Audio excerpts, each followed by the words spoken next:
And so I just want to share a little bit about that because I think it kind of ties into this whole conversation that we're having around Black Lives Matter, around systemic racism, around police brutality. And when I really think about it, to me, it seems like people are just saying, Black people are just saying, I just want to be able to be myself, to be who I am without feeling like I have to worry about being discriminated against, losing my job, being harassed, or even being killed. You know, it's just this desire to be who you are in the world and for that to be okay.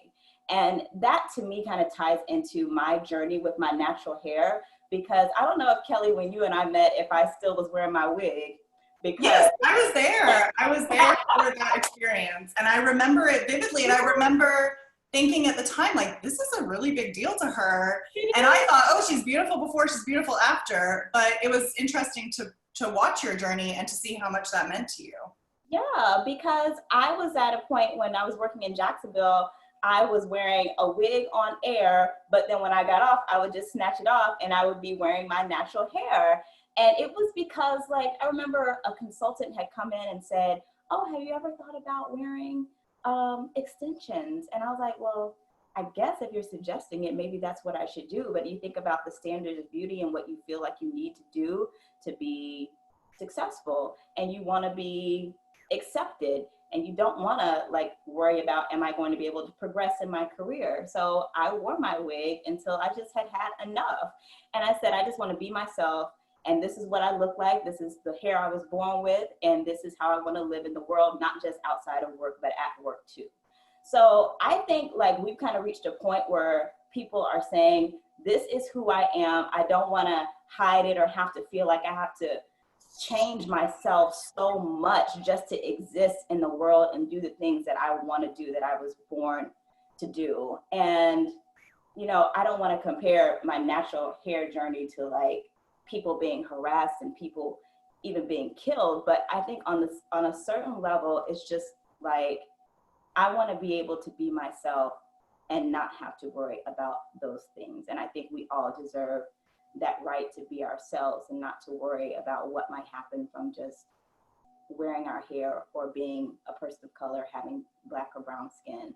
So I'm really happy that we're having this discussion, and I hope that we can all figure out ways that all of us in the world can be allowed to be our authentic selves without any fear. Okay, so I just want to thank you for sharing that. And I also want to say, and I think this is a conversation that, you know, I know many people who were emailing me their questions ahead of time were talking about, that you just said it doesn't all have to be one thing is worse or better or easier or harder. And instead it can be, actually look at somebody who's succeeding and look at how they're stepping into their authenticity. And that is a role model for other people who are coming up behind. And I think that's a really powerful message. So thank you. All right, so I know for those of you who are just joining, because I know we'll still have lots of people joining because we're only a few minutes into our conversation, but I want to make sure to give some context. What we are doing first is we are going to go around and ask everybody to share a little bit of their personal story.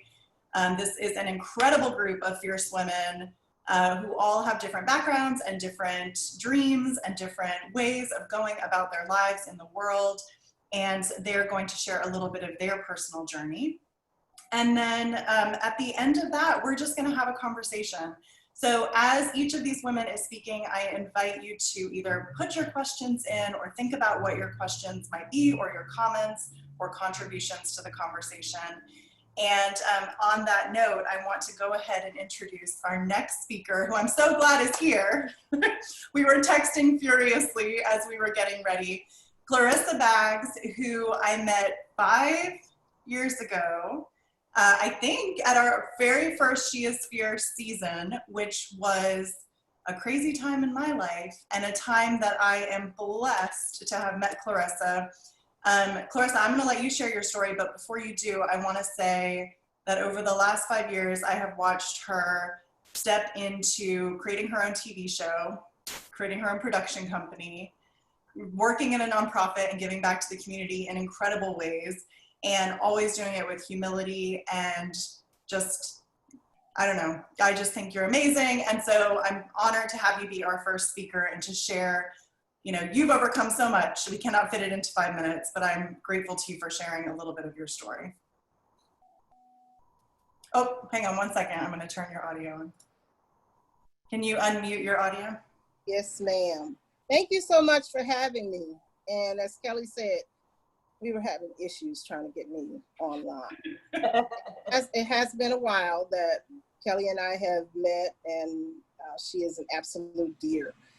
And when she asked me to join this, I don't even know if I want to use the word event, but when she offered this opportunity to me, I thought, oh my gosh, this is absolutely amazing.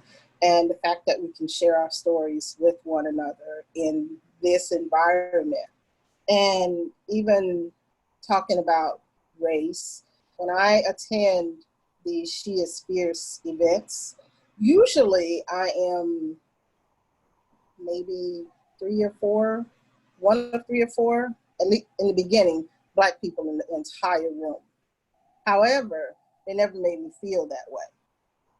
And now going through all of the things that are going on, it just brings back memories of growing up and listening to people with their negative comments about Black people. I remember being a little kid and we were getting out of our car and these guys drove by and somebody yelled out the window and they spit, and some of the spittle hit me in the face, and they yelled out the window and called me a nigger. And I probably was maybe 9 or 10 years old. And my parents were with me and some of my other siblings, and my parents were like, what did he say? And the crazy thing is that I felt ashamed that he said it, and to the point where when they said, well, what did he say? I said, he didn't say anything. And they said, well, I know he said something. I said, no, he didn't say anything. And I didn't know at that time, I didn't realize that I was worthy of being able to say that this is wrong and he should not have said that. And even now, listening to some of the comments that are going on and listening to people talk about race relations and how it has affected people across the country, across the globe, and having even conversations we have this thing called a neighborhood app. It's a neighborhood app. It's called Nextdoor or something like that. It's an app. And what it is people in your neighborhood who communicate with one another, whether they're talking about social issues or they're selling something, they found a stray dog, whatever the case may be. And it's just so opportune that Kelly asked me to speak on these things, because just recently I posted, I think yesterday, I posted something, a quote from Dr. King, talking about how it's the silence of your friends that is most hurtful. And these people in this app absolutely have lost their mind. They are still going at it back and forth. They're not with me, but amongst each other, finding justification for the killings and everything that's going on with the police. And I think, my God, we're still living in this world. And there's so many people who are shocked and amazed that these things are happening. And I wonder sometimes, do we ever take the time to even talk to one another and even really know what's going on? I told Kelly that I used to be a facilitator for a race relations group and here in Jacksonville. And there's a lot of things that are happening. However, even with all the negativity that's going on, I have found some really, really great people from all walks of life, from all ethnicities. I'm even, spreading my wings with the talk show over in India, where, as you know, there's a lot of things they can't talk about. But being able to come together and have these conversations with all of our sisters, no matter what they look like, no matter what background they come from, and having this open and honest dialogue and really listening to one another is absolutely paramount for us to be able to succeed and to progress in everything that we're trying to accomplish.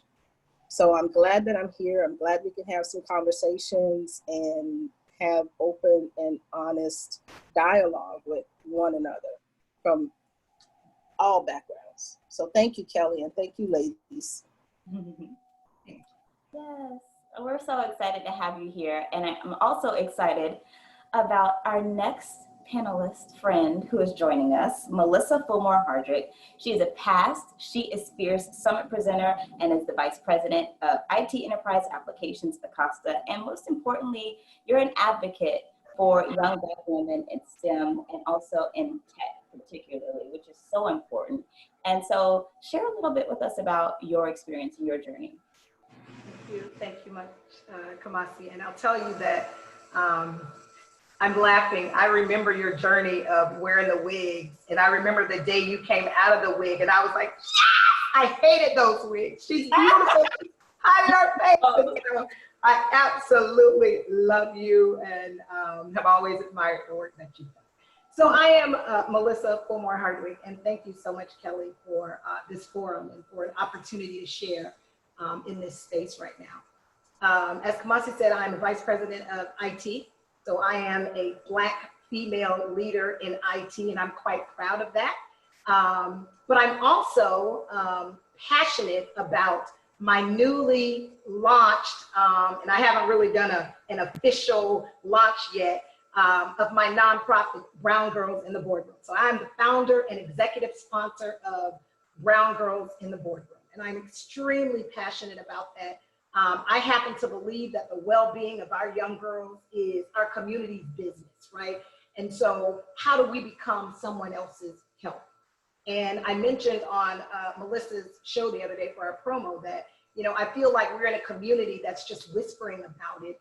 And I feel like I want to yell, right? I feel like I have always struggled between statistics and my dreams. And my dream is to see more people that look like me around the boardroom table. And I am of the opinion now that if they don't feel like there's room for us at the table, then I suggest they get a bigger table or bring in some more chairs, because there are women out there that have given themselves permission to go out and help position our young girls, right? And that doesn't mean that I'm fearless, but it does mean that I am extremely passionate about this, and I feel like I have to do it. And I am led to believe that eventually this will catch on, and you all know about dominoes, right? So the whole domino effect is one domino has to lead out and fall, and then the other dominoes become choiceless, and they actually have to do the same. So my prayer is that me speaking out and trying to become an advocate to help groom these young women, that more women, African-American women, and women like Kelly, right, and Melissa, can help these young girls who are otherwise underserved tap into their true potential. And I feel like, you know, if I don't see it in my lifetime, that we may be grooming some women that could really make a difference at that level. And so I am certainly committed to do that. And I think this is the harvest, right? I think it's about reaping and sowing. And I think if we sow seeds now, this is a good time. This is a good time for the harvest. And so I just love what I'm doing. I'm excited about what's to come. But I'll tell you that I've been fearful for a very long time about declaring and really walking in my calling. As a Black woman leader in IT, you all know it, it's a male-dominated industry, right? So very seldom do you see women leaders in tech, not to mention a Black woman. And so for a long time, I had to convince myself that, Melissa, you are good at what you do, right? And you're okay with being a leader. Like, I literally had to give myself permission with an undergraduate degree, with an MBA, with a certification in Oracle, with a certification in change management, traveled all over this world doing consulting. and I still had to give myself permission, right? And my new thing for Brown Girls in the Boardroom, my little slogan is, I'm not asking for permission, I'm serving notice, right? And I would love for young girls to be able to walk in that. You know, there's this thing, as I try and wrap up, there's this thing called fictive kinship. And I've toiled with why brown girls in the boardroom. Melissa, if you do that, it's not inclusive. It doesn't sound right. People are gonna think that maybe you're a racist and you're only catering to brown girls, right? I struggled for a very long time, again, until I gave myself permission to do that, right? But there's this thing that's called fictive kinship. And typically it's me looking at Kamasi or Martha or Kimberly and saying, or Clarissa and saying, hey, that's my sister, right? That's my sister. That's what we do. We see a black man, that's my brother, right? And what comes with that fictive kinship is this thing called racial pride, right? When we feel good that we see other women and other men that look like us that are doing great things, racial pride. I recall how I felt the morning after Barack Obama won presidency, right? There was a sense of racial pride, right? I think I dressed all up for work, like people were like, did she have an interview? No, but I was excited, right? But I didn't go in and raise a flag and start talking about it because there was still something in me that felt like that wasn't my place to brag about it or to talk about it. I hadn't given myself permission. But there was that sense of racial pride that this is a black man and he is now the president, right? Racial pride. But just to tap a little bit, if we can all be honest with ourselves, we all have racial pride. You don't have to be black to have racial pride, but the flip side of racial pride is racial shame. And I feel like we have lived in that space too long. And let's talk about what racial shame really looks like, right? If y'all can be honest with yourselves, ladies, do you remember how you felt when we found out that the DC sniper was a black man? Do y'all remember? I threw myself on the bed. I'm like, I was shamed to go to work the next day because this black man was out there killing up everybody. I'm like, oh my God, because he's my brother, right? This fictive kinship, and I felt bad. But even, you know, my Caucasian sisters, if you would be honest with yourselves, right? Last weekend, and I ain't trying to be political, I sat on my couch and watched our president. And anybody that's got sense would have been having a sense of racial shame because it's just, sometimes you just get embarrassed by the things that people that look like you do. And so I said that to say, I feel so passionate about racial shame when it comes to young girls that I think it is my responsibility to do something about it. And I want brown girls in the boardroom to take off like never before, like really open doors in Jacksonville for young girls to know their real worth. These girls are smart, these kids are smart, but they don't have anybody to mimic, right? They need to see a real life Melissa and Martha and Kimberly and Kamasi doing their thing, but not just seeing them doing it, but being able to reach out and touch them, right? And being able to live a day in the life of what we as Black women who are trying to do this darn thing, what we look like. And so I'm gonna close, I promise, but I'm reminded of when I read Michelle Obama's book, there was something in her book that talked about when she was in undergraduate studies, she was the only Black woman in her undergrad group, her cohort. And she thought that these white males were so smart because they dominated the conversations in the classroom. They just dominated it. And she said it was more like they were not really smarter than anybody else, but they were emboldened, like they almost had this tide of superiority. So they felt like they could do it, right? Weren't any smarter than anybody else, but they dominated the conversations. And this guy, a white guy, replied, and what he said was, I am one of those guys, Michelle, right? I dominated, like I'm a lawyer and I dominated the conversation in my class. And there were 3 African Americans that I never wanted to hear them talk. He said, but I wasn't trying to be superior or anything. I was enabled to do that. And history had never told me any different, right? And so how do we get to that place as African-American girls to feel like we can raise our hands and we can dominate the conversation? Because we got the credentials to do it, right? We got something to say. I can't tell you how many times I fought to have a word in the boardroom, because there's nobody looking like me in there, right? There are no advocates saying, Melissa wants to say something. And maybe if we have more of that, us women, the Kellys, saying, find your voice and use it, maybe we would get that confidence. And so I'm on this journey to try to make it happen for these little brown girls, y'all. And so hence we have brown girls in the boardroom coupled with my IT and leadership. And I want them to go in STEM. I think that's a great field. Even if they decide not to, I think part of this ain't just race. I think economics is also tied to this. And I think if we can get our girls and launch them to a place where people respect them more, I think we go a little bit further. So anyway, I know my 5 minutes is up. I'm excited about this, as y'all know. I can go on and on.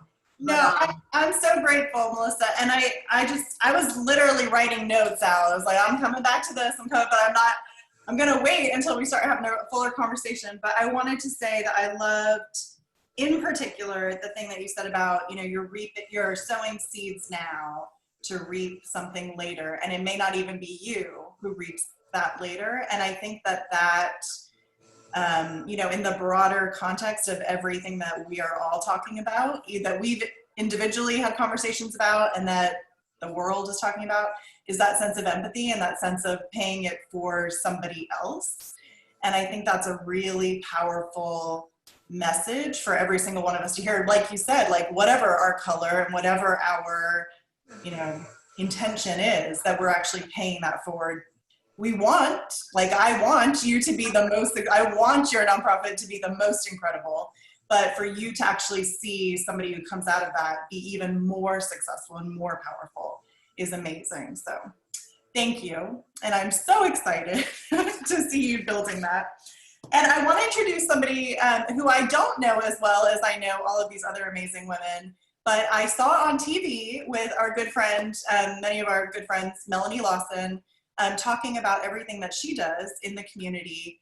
And I got excited, basically, and asked her if she would come on with us and talk about it, because Kimberly Allen, PhD, who is I want to say you are the executive director, but you correct me if you are something different. Just president of the board. President of the board at 90 Forward, and also manages this incredible initiative called the Race Card, which is very much, it's different, and I think it's very constructively like what we're doing tonight, which is giving people something tangible that they can hold in their hand.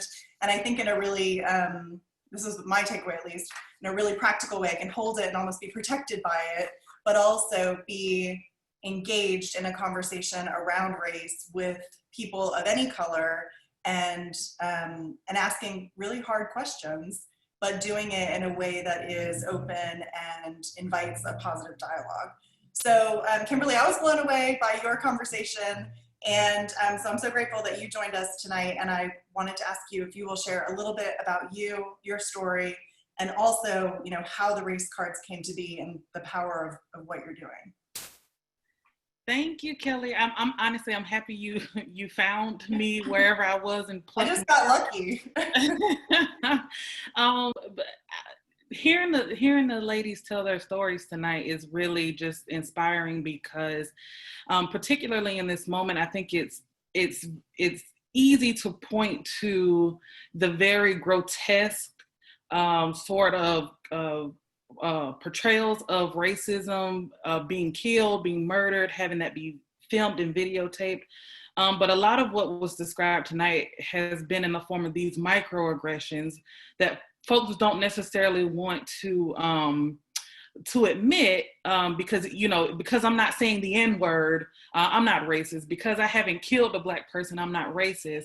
But there are little things that you say and you do on a regular basis that you may not be racist and you may be well-intentioned, but the person on the receiving end perceives it as being racist. And so my story actually it's combining a lot of Kamasi and Melissa and Clarissa's stories, because it's just a series of little microaggressions that go a long way. So when I was in high school, I'm a Jacksonville native, but when I was in high school, I always knew I wanted to get a PhD. I don't know where that thought came from, because My parents are always very education centric, but my mom didn't graduate from high school. My dad graduated from high school, but there was always this push in my household for college. But for me, I didn't want to just do college. I wanted to go beyond. I wanted a PhD. I wanted somebody to call me doctor. And even to this day, I feel weird when people do it. But I thought I'd be like a therapist or a psychologist. I wasn't really sure. It really was just this thing that I wanted to do. I wanted to get a PhD. And so fast forward through 2 bachelors and a master's, and I'm in my PhD program. And at this time, I was within my first year of marriage. I was living in a different state from my husband, and his mother was actually diagnosed with cancer. And if you know anything about women, and Black women in particular, we are and we have always been caretakers. I took a semester away from school to do work remotely so that I could help my husband and his family care for my mother-in-law. And then it came time for me to go back to school. And within a month of going back to school, I actually found out I was pregnant with my first child. My professor let me know right away. He was a white male, and he let me know right away that working remotely this time would not be an option for me. And in fact, he said that I wasn't going to be the same ambitious student anymore. And in many ways, he was right, because I wasn't going to be the same person, right? Once you become, I think, a mother, you add that role to your identity, and you become a different person. But I resented the idea that I would lose my ambition. But honestly, though, for a while, I just kind of lived in that moment of being told I wouldn't be the same ambitious student. And I was going to quit. I was ready to give up the PhD program. My family has always been first for me. And so I was like, I'll just let this go, and I'll figure the rest out later. But if I'm being honest with you, God gave me a very clear sign that he was in the middle of the situation with me, and my husband and my siblings and my parents and my best friends, they rallied behind me to support me to get through the situation. And so, I finished up the semester. I moved back home, my husband and I had my son, I transferred schools, and I commuted to Tallahassee 2 to 3 days a week for 2 years to finish.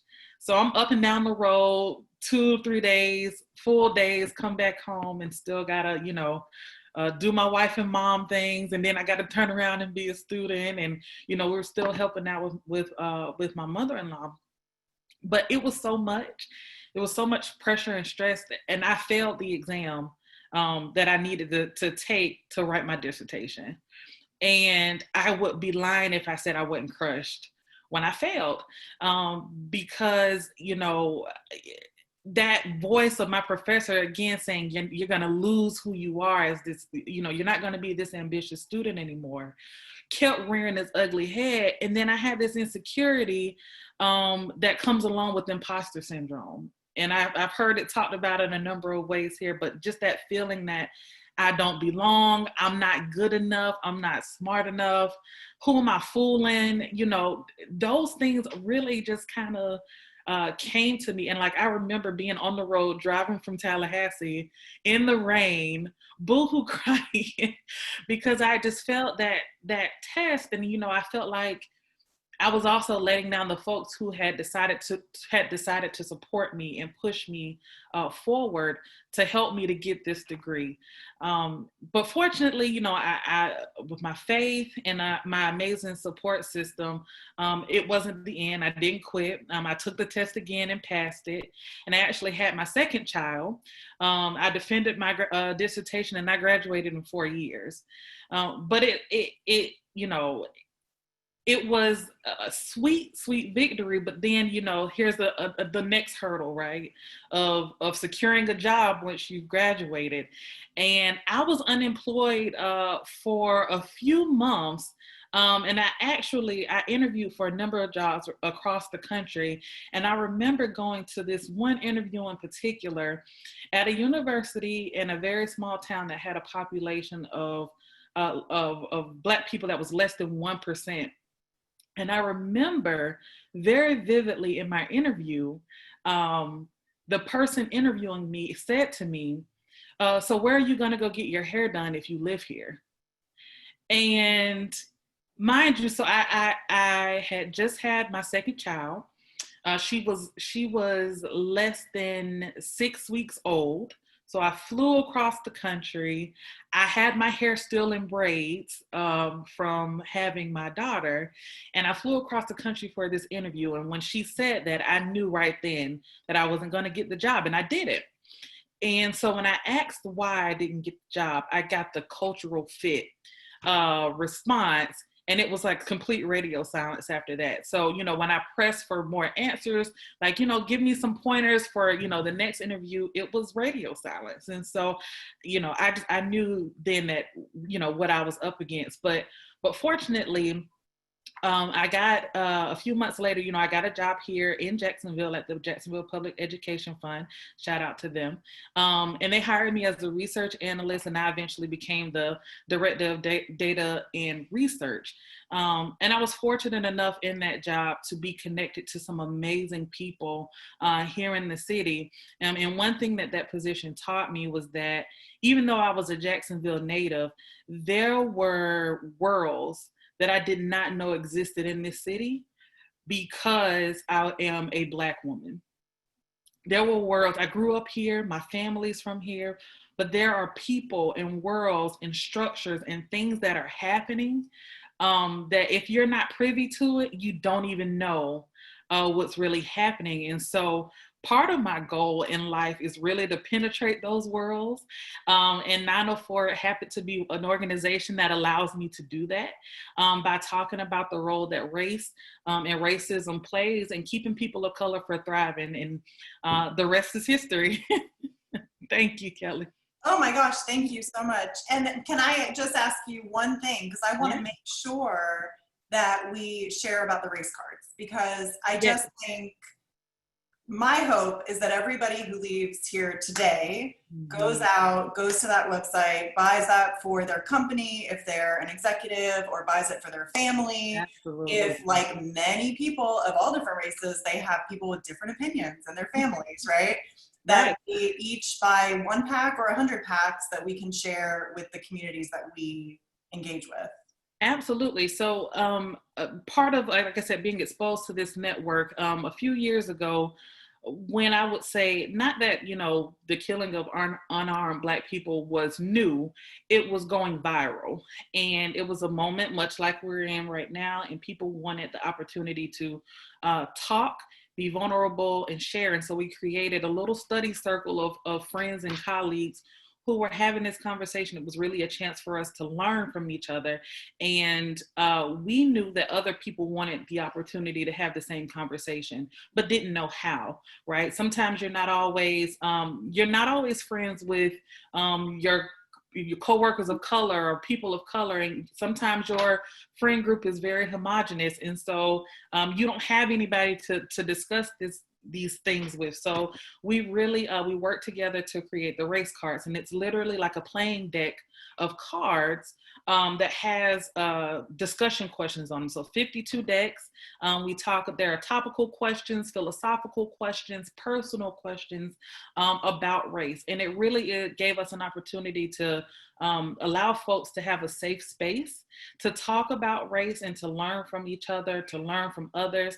And I'll tell you, Kelly, we've done these race cards conversations virtually, in person, large groups, small groups, homogenous group, heterogeneous groups, you name it. We've done it across the gamut. And I can tell you every single time, everybody learns something different, because even if you think that you and your friends all think the same, or your church members may think all the same, there are generational differences. There are differences from, I might have come from Florida, but I have folks who are from up north, and they have a different perspective on the same issue. So it really does open up a really, like I said, safe space, but a place really to learn and foster learning and to be vulnerable with friends and coworkers and colleagues. So those are the race cards. Okay, thank you for sharing it. And I want to make sure to say, and I will send all of this out in an email afterwards, but just to make sure, because I think they're amazing, and I really, really, really encourage everybody to go check them out. So go to 904, the number's 904 ward, WARD.org, right? Right. So go and check them out. Obviously, everybody's like cheering you on as you're talking. You probably don't know that because you're busy talking.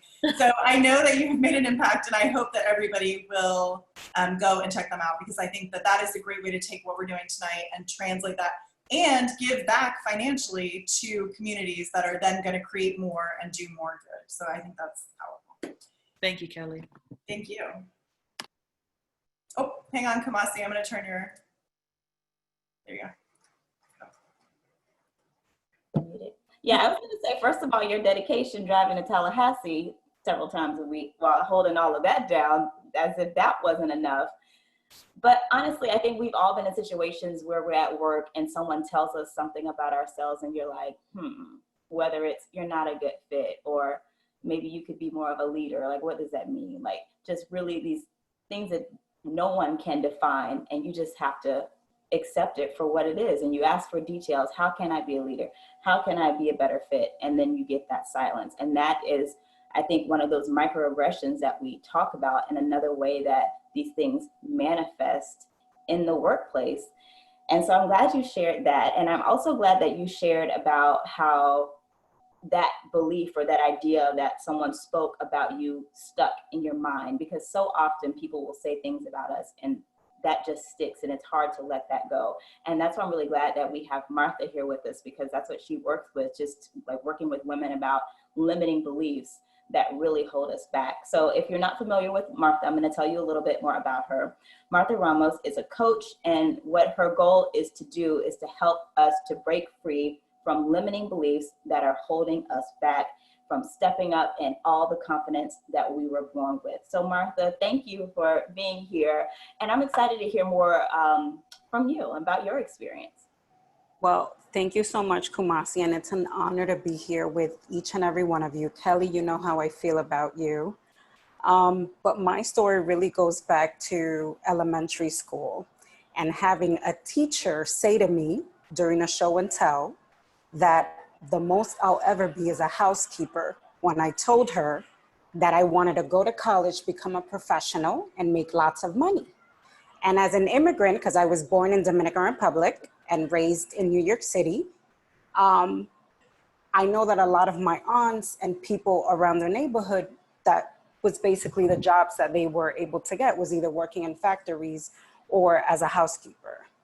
But little did she know that that seed that she planted in my head actually motivated me to want to become more than what she thought I was going to be.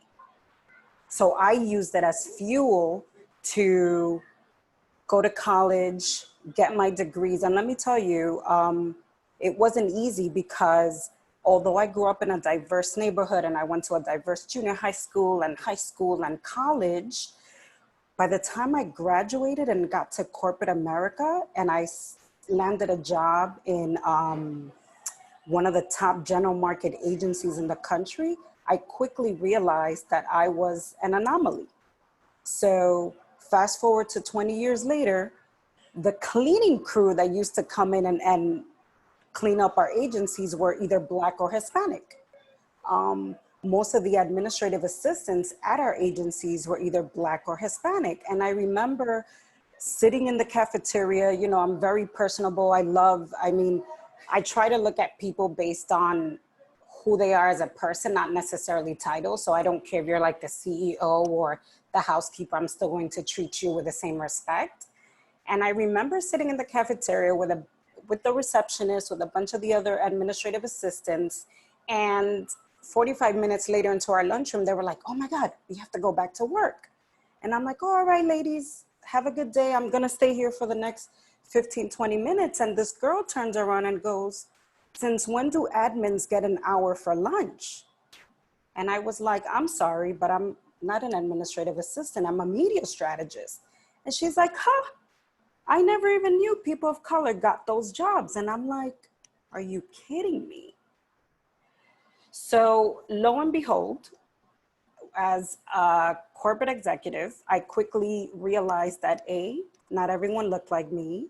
2, not everyone got the same, raises or promotions, like people who didn't look like me, I should say, were being promoted at a faster rate or getting paid a higher amount of money than I was. And I remember during the 2008 recession, when it hit, it was all the people of color that were laid off from the agency. And I'm like, why? We're all qualified. We all have the same amount of degrees, skills. Why is it that just us are getting laid off? But similar to what you said, Kumani, it's just things that happen in the workplace and we just have to accept it. So fast forward to 2016, I was already 12 plus years into my career. And once again, I was let go. And I was like, you know what? This is the last time I am going to allow someone to dictate when do I work, how long do I work, what's my earning potential. So I really realized I got to a point where I was like, you know what, I'm sick and tired of waiting for a seat at the table. I am going to become my own CEO and build my own table. So part of my mission really is to encourage and empower more women to just show up, step up, and be the CEO of their lives. And what I mean by that is really being the chief empowered officer of your life, your dreams, your career, your relationships. It's just feeling empowered to really live a life or a lifestyle on your terms, based on what drives you, what motivates you, what you're meant to do in this world. And all of that to say that the power of your story really lies in how you see yourself, not how the world sees you. So. Martha, so, I mean, I knew the moment that we decided to do this that I was going to ask you to be a part of this, because I know that we've had so many conversations around this exact topic, and specifically about how you made like a strategic, informed life decision, essentially based on how people were treating you based on your race, right? Of course, there were other factors, but you had to make that life choice. And even as Kimberly was saying before, you know, the example that you gave about your kids, like for me, that I started becoming an entrepreneur because I was like, man, how am I going to do this as a businesswoman and trying to have kids and be present? And yet, with Martha's example, it's like even without children, and even in New York City, where all of us go, oh, New York is diverse, and you know, of course, this isn't going to be a problem. That was your, you know, lived experience. And so I know you and I have talked a lot about how you step up for women of all color, of course, but you also in particular love coaching women of color, Afro-Latina women, African-American women. And can you just speak a little bit about why you focus in on that area in particular and the power that that kind of has for you? Well, similar to how everyone shared their story about, especially Kimberly mentioned imposter syndrome. I mean, being in corporate America and knowing the capabilities that I had, and come on, I have a master's from NYU, like it wasn't handed to me. I worked for that. Little by little, my belief in myself and my confidence started to diminish to the point that I was full of self-doubt, questioning myself, like, do you even belong here? Do you have what it takes to continue to climb up the corporate ladder? So all of these stories kept playing in my head. And it wasn't until I decided to work with a life coach a couple of years ago that I realized, like, wait a minute. We have the power to be whoever we choose to be, despite of all the obstacles and limitations that are constantly thrown at us from every angle.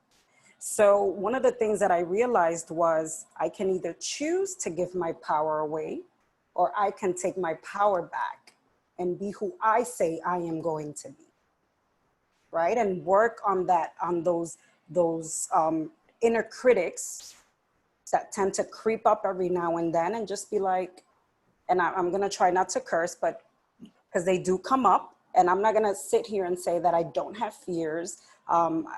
there aren't days where I don't doubt myself, because of course it happens. But what I've learned is how to quickly shift out of those stories and just be like, you know what? You got this. You know who you are. You know what you stand for. You know everything that you've been able to overcome.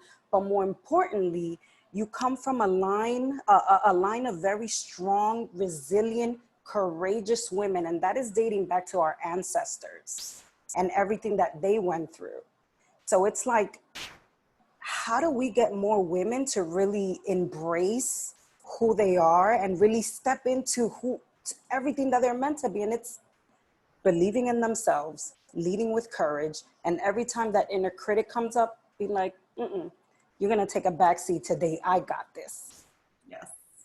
Yeah. Okay. So, and I know I've said that lots of things about everybody on here, but the other thing, Martha, that I want to say to everybody who is listening is that they need to connect with you. And at the end, Martha and I planned a little something special that we wanted to offer everybody if you're interested in connecting with her on a deeper level as a coach.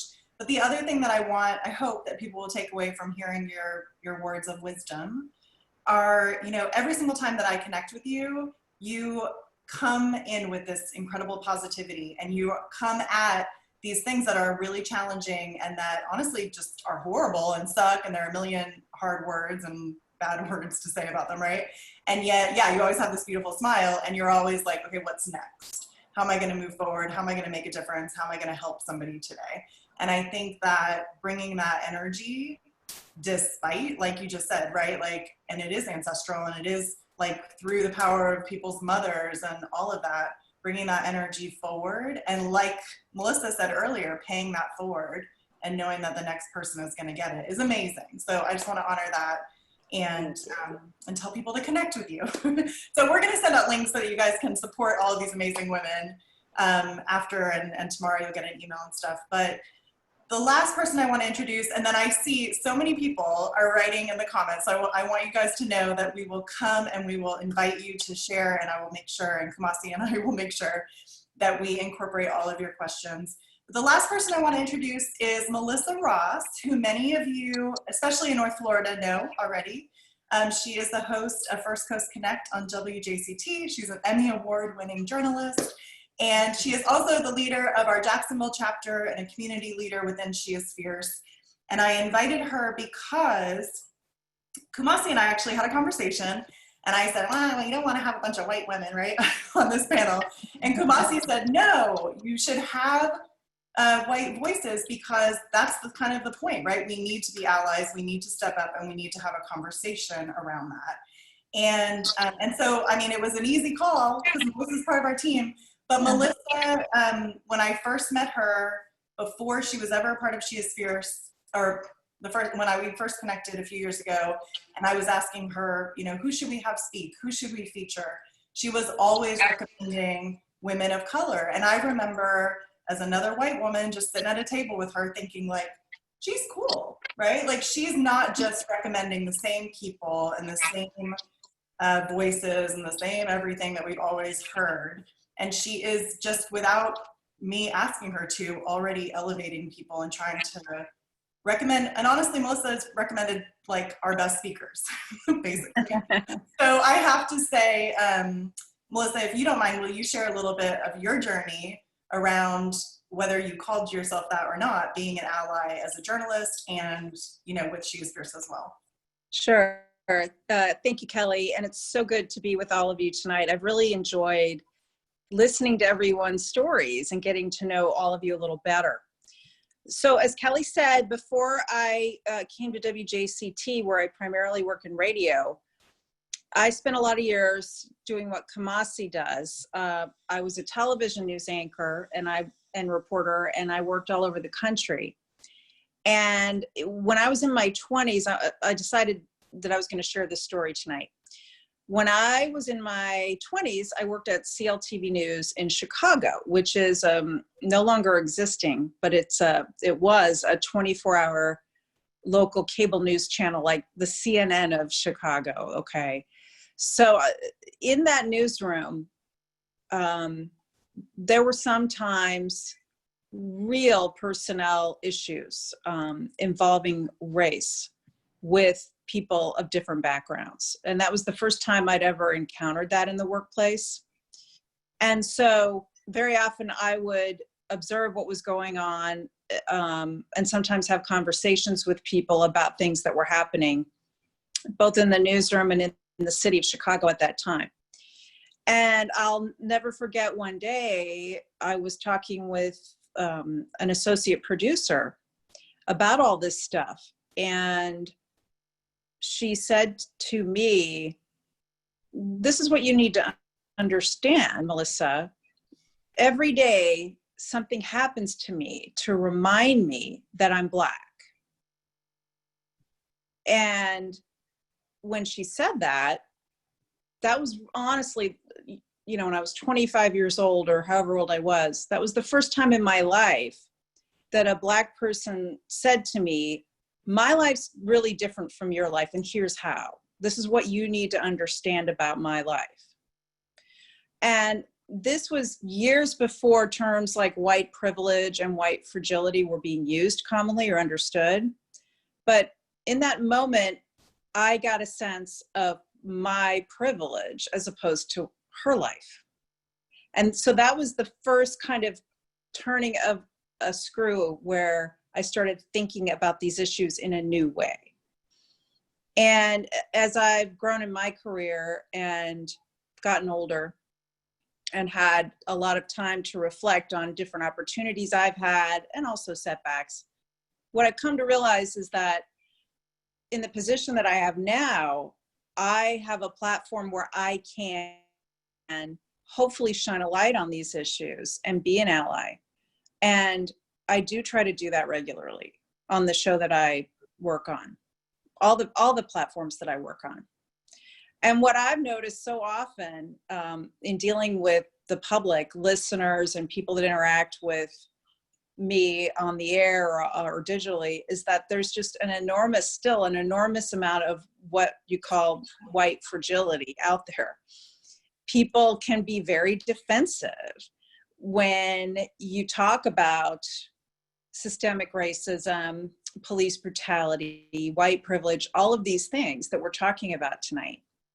And so what I've come to figure out is the best way to break through that is to talk about things with white folks in a way that doesn't make them defensive. And that can sometimes be hard to do, especially with the men.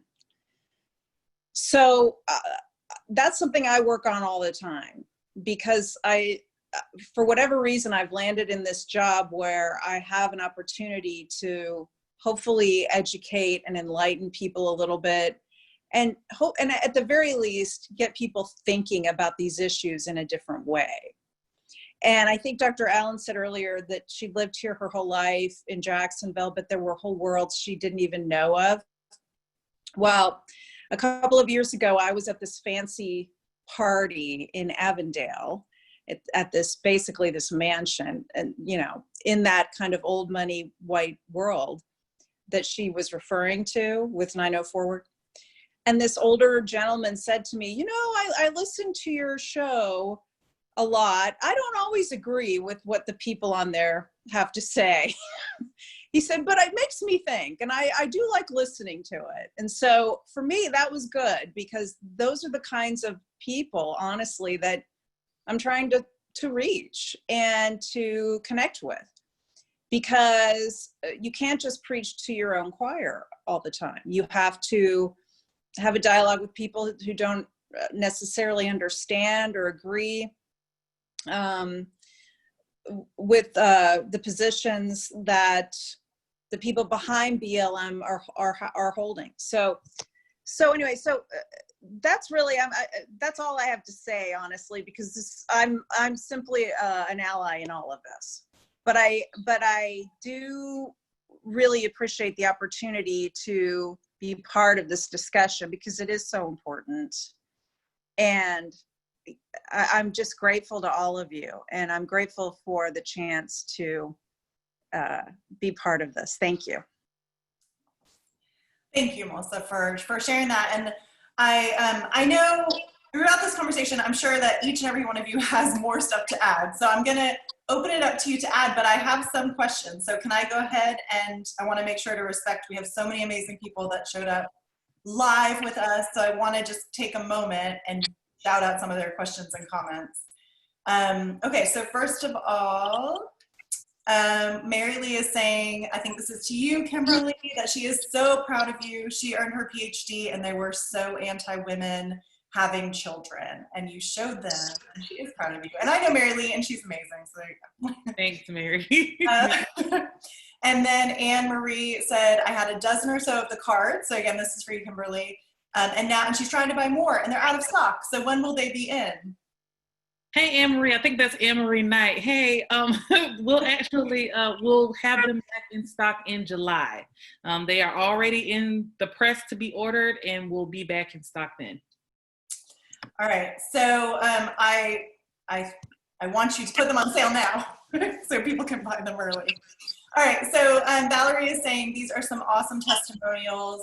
A doctor with a degree, of brown girls in the boardroom. You guys are so impressive.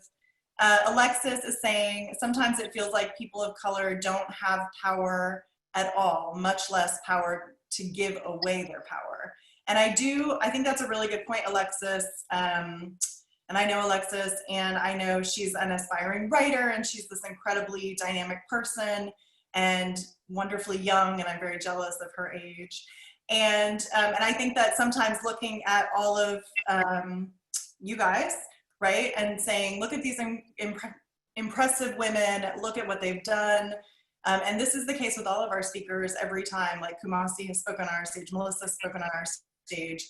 And I think people of any color sitting in the audience look at you guys and think they've got it all together, right? Or sometimes, well, everything was easy for them. And we know that that's not true of anybody, right? But you guys just outlined in many ways how that isn't true. So I'm gonna open that one up, whoever wants to kind of speak to that. I know you all have thoughts. I'll say it's not easy. I think a couple of the women have said, and if they haven't, I'm going to say, I think it's a choice that we have to make, right? And again, we have to be comfortable being uncomfortable. And so in the spirit of, am I gonna lose my job, right? Are people gonna retaliate against me? I think oftentimes we hold back. I know I do, right?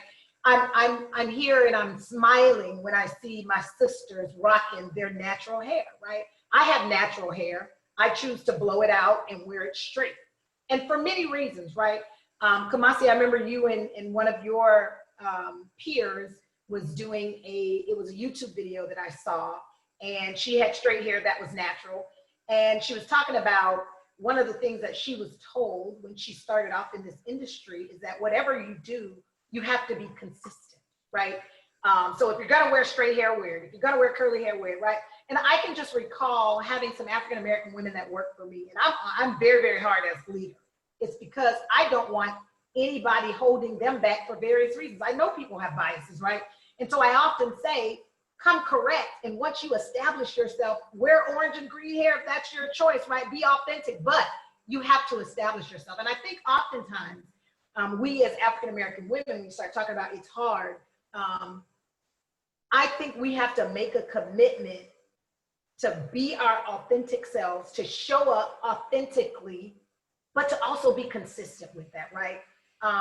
Nobody's gonna respect you coming to work one day with blue hair and then tomorrow your hair is orange. Of course, white people are gonna say, oh my God, how did you get that? What happened to your hair overnight, right? I hate it when they touch my hair, when they ask me, you know, why is your hair so different? It's disrespectful, right?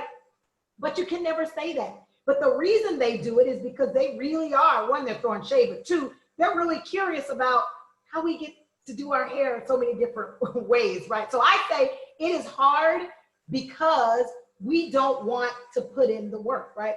I feel very, I'm reminded of George Floyd's funeral and Al Sharpton saying, listen, I ain't asking for no favors. I just want you to get your knee off of my neck, right?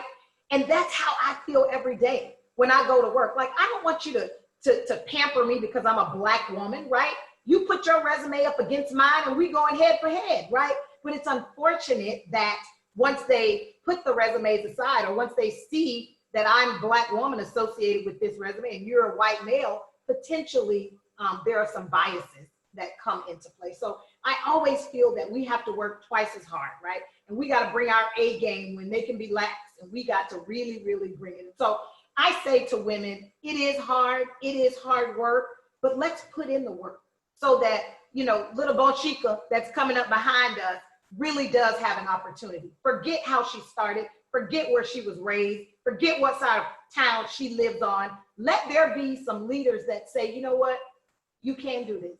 And I worked hard to pave the way, and hopefully you'll get an opportunity that you wouldn't otherwise get because a Black woman took a chance. And I'm gonna say this, right?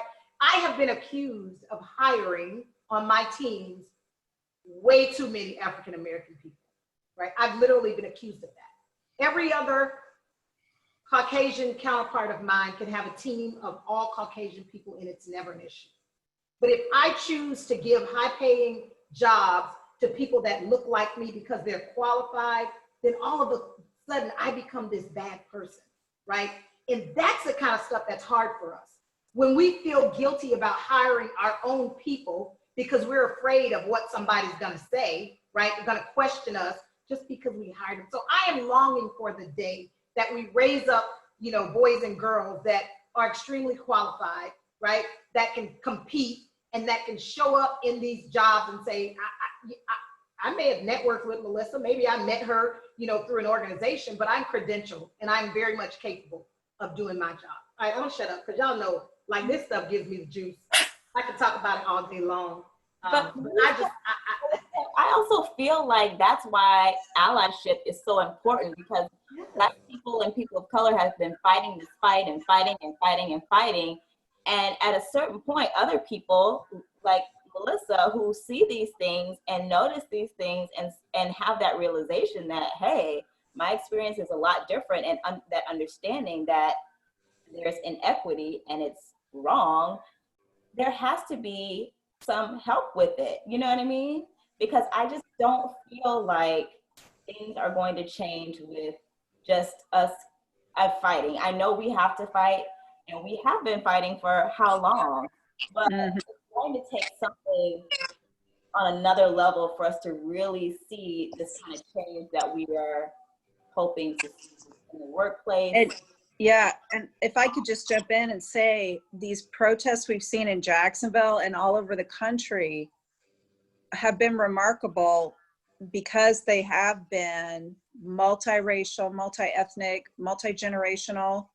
Especially here in Jacksonville, I have to say, I couldn't believe both how large the protests were and also how many white people came out. That's a big difference for the city. So that to me was an encouraging sign when you talk about this movement. So Melissa, I have a question for you in the spirit of being uncomfortable, right? So when you talk about, you know, going to Avondale and being able to have one of your listeners, you know, say that, I don't agree, but I'm listening and I'm enjoying it, right? And we can call that the Good Old Boys Network in Jacksonville because we know Right. it exists, right? I am challenged that when I hear stuff like that and I hear, you know, we got to make sure we train these officers so that they are better. I am just so challenged with whether or not you can train what's intrinsic, right? Yeah, we can train an officer what he's supposed to do, but will we ever be able to change this older gentleman to have him believe what injustice really looks and feels like? Like, how do we get, I've always wanted to ask a white person, like, how do we get to the root of this change? You can train them all day long, but that doesn't change how they feel inside. No, you're right. And I mean, there's an old saying in politics, progress only happens one funeral at a time. They gotta die out. I mean, and that's That's kind straight of, to that the point. sounds so bad to say, but I mean, you look, I mean, yeah, people of a certain age, they're not probably going to change their minds. The young people coming out to these protests, the Generation Z, my kids, I have 2 daughters upstairs, and you know, their generation is so different from what I've observed anyway. And I think that they're going to build a really I'm hoping anyway, a different world than the one we've all grown up in. But yeah, I mean, you can try to persuade, you can plant seeds, but yeah, I mean, let's face it. A lot of these older guys they're not going to change their spots. So you're right about that. Can I add to what she's saying? Because I was talking to my husband about this the other day, of some people that I know very well, that I love, that are close to me, that are not, like, who have, I don't know if they have a lot of African American friends, but they have friends of color, right? And love those people, invite them, have them stay in their homes, really have true relationships with those people. And yet see them as almost like this is this one individual. This goes back to what you talked about with race, right? Like, I love Kumasi, but I am looking at her as an individual instead of everybody. Whereas for white people, she's different. Right. She's different. Right. Or almost like I'm going to look at that individual on their own and I'll judge everybody else separately. Whereas obviously for white people, then we're not going to say, like, you know, you gave the example earlier of somebody shooting a school or whatever. I'm not going to go, well, he's white, you know, what did I do? Right? That's not going to happen. And yet I think that we're kind of talking about that, and it was like, I don't necessarily think that they are racist people in the sense that I don't think that they are hateful, but I think that we do have that systematic racism, which is judgment, right? And this goes back to something, Melissa, you and I talked about separately, which is really about economics. So if somebody who looks like them, maybe not in color, but in style, in speech, in education, speaks to them, they will love that person, they will invite them into their world. But if they are not economically in the same place, then there are assumptions made about them. And if I can add, Kelly, because I think one of the things when we're talking at 904 and we're having this conversation about getting folks to understand that racism is real and that it exists. I talk about it a lot of times in the format of a journey, because there's no one conversation, there's no one singular event, no one single person that's going to change anybody's mind or heart or what have you. It's a process that happens.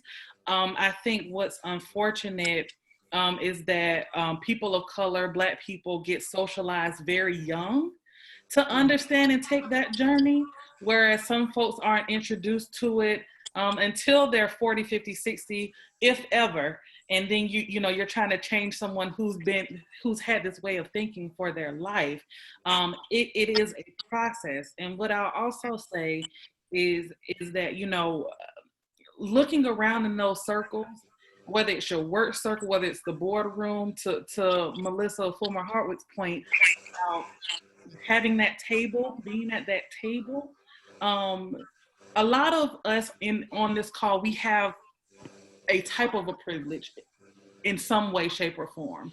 And I think all people have some type of privilege that you can pull out and you can use to your advantage in different situations.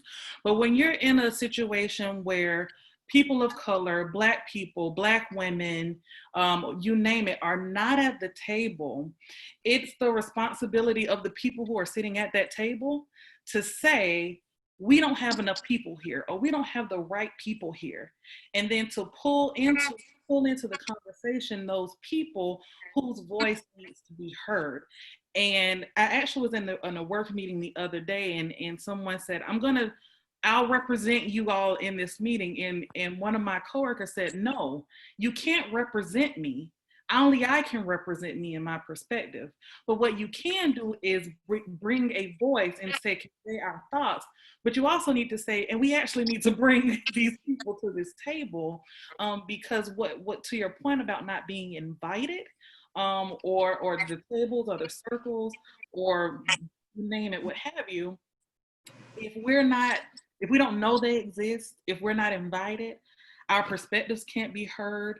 People will miss the story, miss the boat, miss the opportunity to really do impactful work just by doing something very small and not even opening the door. All right, so I think we all probably have a lot more to say, but we have so many comments that I want to make sure to go through. So we have a few. So Melissa, this one is for you. So when trying to have brown girls in the boardroom, how do you avoid the title of angry Black woman?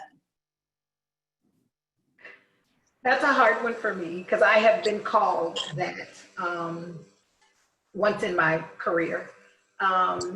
And I often have to say, don't mistake my passion for anger, right? The fact that, first of all, we're charismatic people. That's who we are. We're expressive when we speak. You know, we're probably, typically, we got more rhythm than y'all got. Sorry, Kelly and Melissa. But, you know, we just. We have our rhythm. Melissa and I have rhythm. It's what we do. So I think oftentimes when you start talking about bringing your authentic self, right, there is such a thing that's called emotional intelligence, right? And we got to be able to walk in that. And emotional intelligence just says, I know I have a certain outcome that's expected. And so if I want to get my point across, I got to be conscious of who's in the room, my body language, how I present myself so that people don't mistaking me for being an angry Black woman. So I believe that if we can operate in authenticity, but add that emotional intelligence component with it, I think we will be able to dispel the whole angry Black woman syndrome. But let me tell you, it's a journey, right? It's not anything that you overcome. I remember in graduate school, my professor saying to me, listen, the poker face doesn't live in you. Everybody knows how you feel, Melissa, before you've even said a word, because my whole body language. And so, you know, I find myself just kind of trying to be stoic. People are probably like, clearly something is wrong with her because I'm never that still and quiet. But I have to literally make myself sometimes just be in the moment. You don't have to respond. You don't have to react right now. But we got to tap into that emotional intelligence so we know when to speak and how to speak. And I think that's the only way we're going to get around being called angry Black women, because our passion sometimes comes across as such. Clarissa, do you want to speak to that? Yes, thank you. While listening to a lot of the stories, and about race relations and how people, even outside of race, really sometimes don't know how to communicate with each other. One of the reasons that I started the talk show Still Surviving is to teach people that we are more alike than we are different. And no matter what we look like, no matter what our background is, whether it's our religious background, our cultural background, many of us have gone through the same crap. We've had bad relationships, we've had crazy people in our lives, our families sometimes we struggle with religion. And what caused the penny to drop for me to realize that this was the case, I started talking to a coworker, a white lady, and I was telling her why Still Surviving came about, what the purpose was, because at that time I was doing it as workshops. And she looked at me and she told me that one of her triggers was mayonnaise. And at that time I thought, well, dang, she's actually gone through some things that I've gone through, and I would not have known this. Yeah. And I think that when it comes to even race, many times we're all segregated and we're with people that look like us. And so we don't have those open, honest, and authentic dialogue to understand that, yeah, so this Black guy over here is going through these struggles and he's trying to find a job, and these are the reasons he can't find a job. He may have X number of reasons against why he cannot. But not knowing that this Hispanic guy over here has the same reasons, or this white guy has the same reasons, and they may be going through the same emotional struggles. And with Still Surviving, we have people that come on from various walks of life, whether they are white, Black, Hispanic, heterosexual, homosexual, whatever the case may be. And they are telling their stories and they are being open and honest. And other people are able to say, golly, well, he didn't even look like me, or she doesn't look like me, but hey, they've gone through the same things that I've gone through. They actually understand. And my short-term goal is to, besides teaching people that we are more alike than we are different, is to teach people how to take those differences and find the little nuggets that makes us all the same to some degree, which will create that open and honest dialogue. My long-term goal is to be able to go from city to city, state to state, and then internationally, so that no matter what language you speak, you will still understand that we are, again, more alike than we are different, and we all live in a constant state of survival. And you've heard people tell you, oh, you know what, Melissa, that happened to you that long ago, you need to just go ahead and get over it. It doesn't happen. Everything that we've gone through in our lives and collectively is what makes who we are, how we respond to things, how we hold conversations, how we don't hold conversations, how we quote unquote stay in our place, because I've been told that, stay in your place, and many of us have. And until we understand that no matter what we look like, that there are some shared experiences, not all, but there are some shared experiences, then that can begin to build that bridge in order for us to come together and start at least the process of trying to understand where each of us are coming from, and not be so judgmental and not have such a knee-jerk reaction. And Melissa, you said earlier that some of them are, they're a lot older people, so they may not change how they feel right now, but moving forward, the generations that are so active right now, those are the people that we need to be influencing, and those are the people that can help create and generate change in our society. And until we do that and not just accept the status quo that it is what it is, this is how white folk are, this is how Black folk are. I have some pretty incredible friends that are white. I have some very incredible friends that are Black. I have some people that I know that are white that are crappy. Same thing with Black. And until we understand that and not uphold all of the negativity that we've kind of grown accustomed to, only then can we start to bridge those gaps and have those dialogues and start the healing process.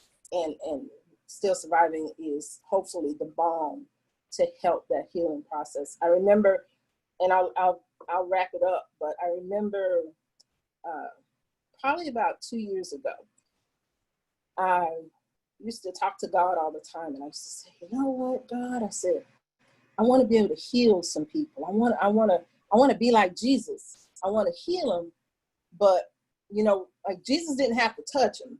All you had to do was believe and hear what he said, and you could be healed.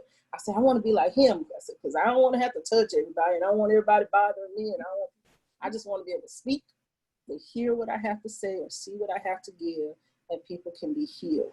And prayerfully, that is what we are doing. And even in this dialogue that we're having tonight, that the healing processes can begin, and that we can be open and have this honest communication and do this more than once and teach each other how to appreciate one another.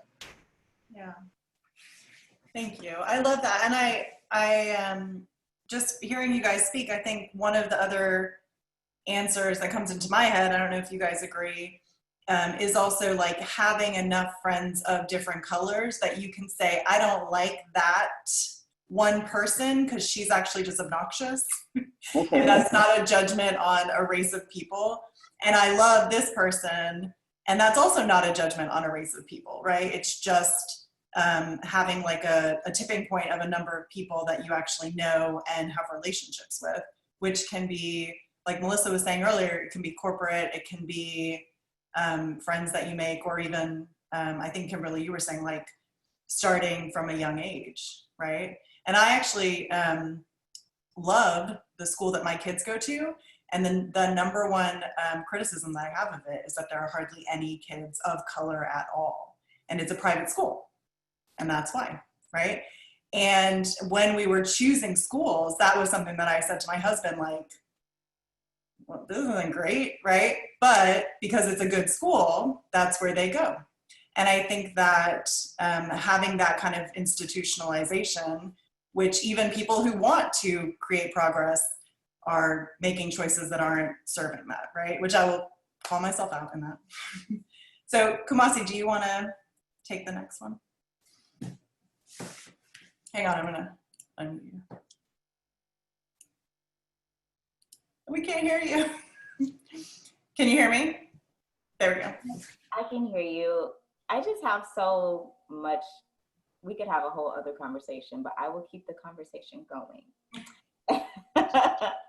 and ask the next question. So I guess what we really want to get out of this conversation is like takeaways for people to be able to say, I heard these stories. I either, want to be an advocate for myself and my own life, or I want to be an ally and advocate for someone else who's going through something that I'm not experiencing directly, but I understand the impact that it's having on them. So what would you say to someone who is interested in being an ally, but might not know where to start? I guess I'll start with you, Martha, because we haven't chatted with you in the Q&A, but what do you think about that?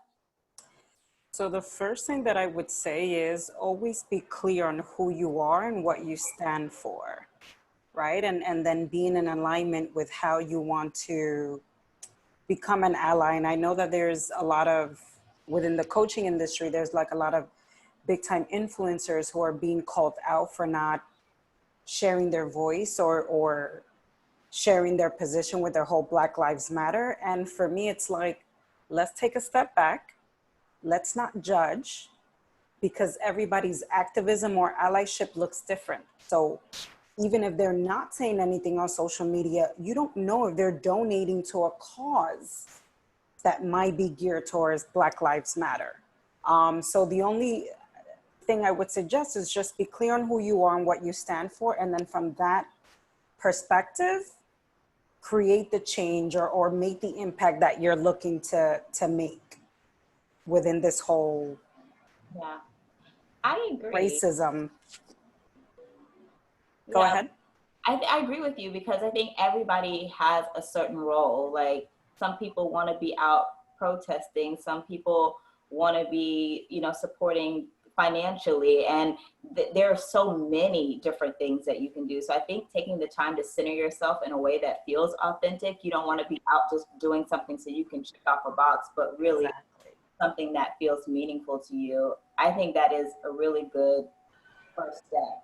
I also think too, like people might feel nervous about doing the wrong thing. Like they want to be an ally, but they're like, oh, I don't want to offend my Black friends or offend whoever. And so I think there might be a little bit of fear around that. I don't know, Melissa, do you kind of get that element? Because some people have approached me and they're like, I don't know what to say, I don't know what to do. Yeah, I think a lot of white people feel that way. They're afraid to offend, and so they just say nothing. But that's bad, because then there's no communication. And like the city's Human Rights Commission is used to do what 90 Forward is doing now, like facilitating these kinds of study circles and discussions. And sometimes you need a facilitator to guide the conversation, because it can get so uncomfortable. Mm-hmm. But that has to happen. What did you feel were like your first steps when you thought about, okay, how can I be an ally? Like, where do I start? What was that journey like for you in developing like tangible steps? Like somebody said here, I think for a lot of people, it's a process. There isn't a single moment, but over the years, I've just, where I can't feel that I can make a positive difference, I try to do that. Whether it's in individual conversations or using the platform that I have. I just think you have to try to create dialogue about this stuff wherever you can, in a respectful way with people that doesn't put them off. And I also think for white people, now is a time, white people should be speaking out as allies, but also white people need to do more listening than talking right now.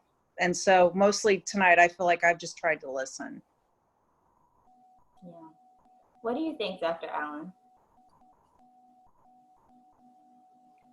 Honestly, I think you're spot on.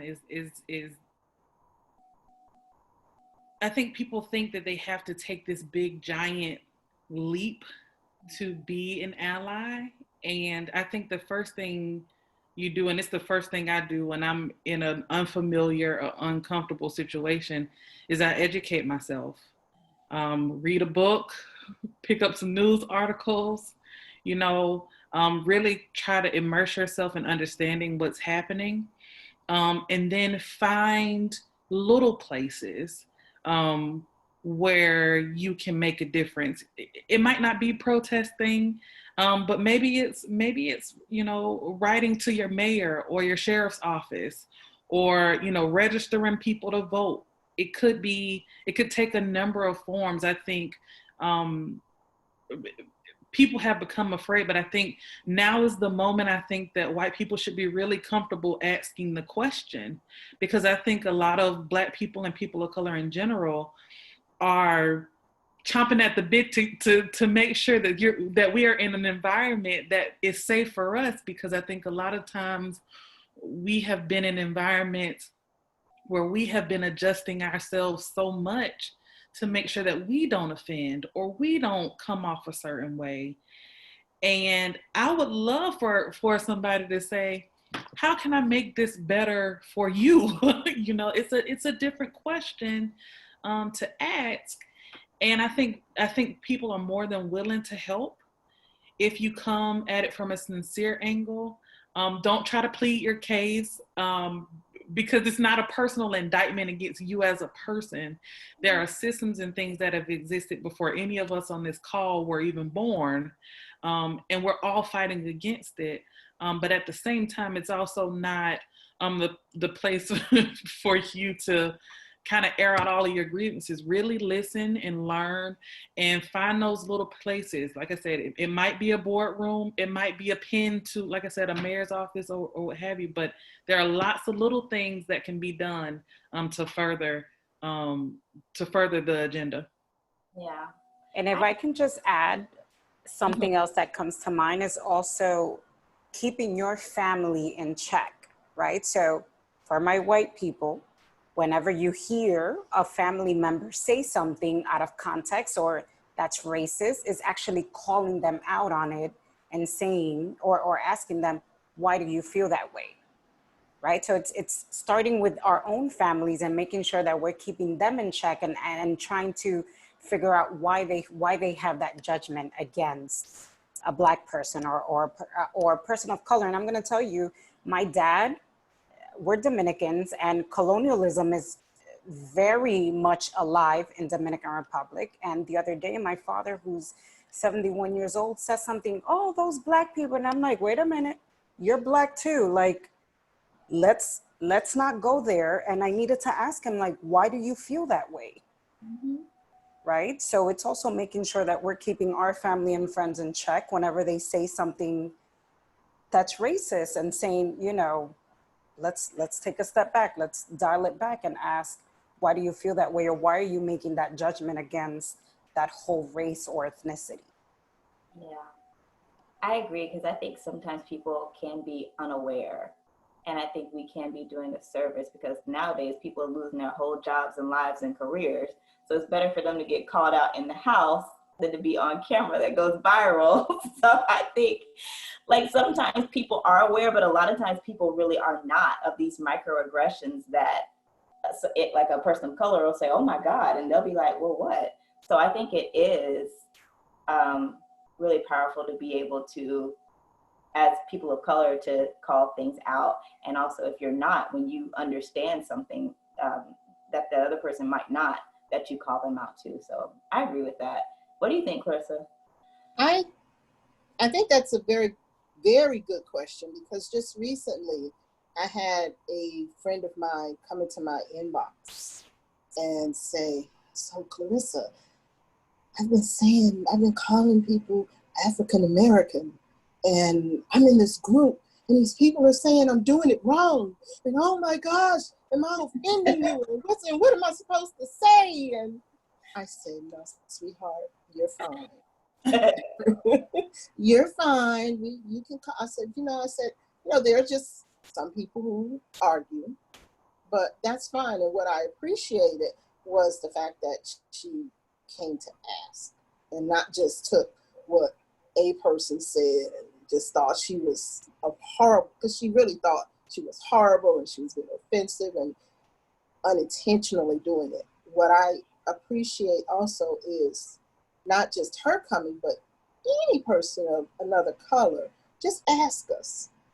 Just ask us. All in how you ask, but just ask how you ask. If you want to know, I'm going to say this too, because Kumasi's laughing in the corner. So like the typical white woman, I'm going to say I actually do have a lot of Black friends, and I would say to them, my Black friend, right? But if I'm a journalist, so if I were writing an email or I were communicating in that way, I would say African American, because that sounds correct, right? So I said to Kumasi before we did this, what should I say? I don't know what the right thing is to say. And I thought, this is so lame. Like, I'm embarrassed that I don't know how to frame it, even though I would have thought that I did, right? But when it came down to how am I going to be politically correct in the way that I frame it, I was like, I don't know what to say. I'm just going to ask her.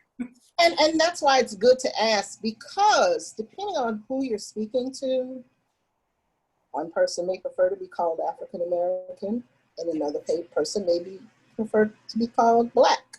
Mm-hmm. So don't just assume that everybody wants to be called that. And just ask, and we'll tell you. I'll say, just call me Black, or just African American, or you know what, it doesn't matter.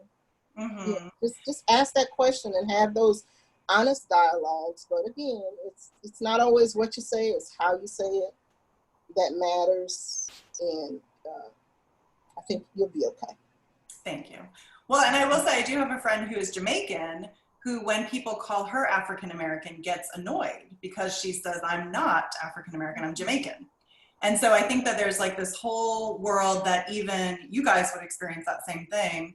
And I, as somebody who, is kind of on the sidelines, I'm like, well, I don't want to offend anybody, right? And I think that that is probably the position, like I think Kimberly, you were saying earlier, like very well-intentioned people still screw up, basically.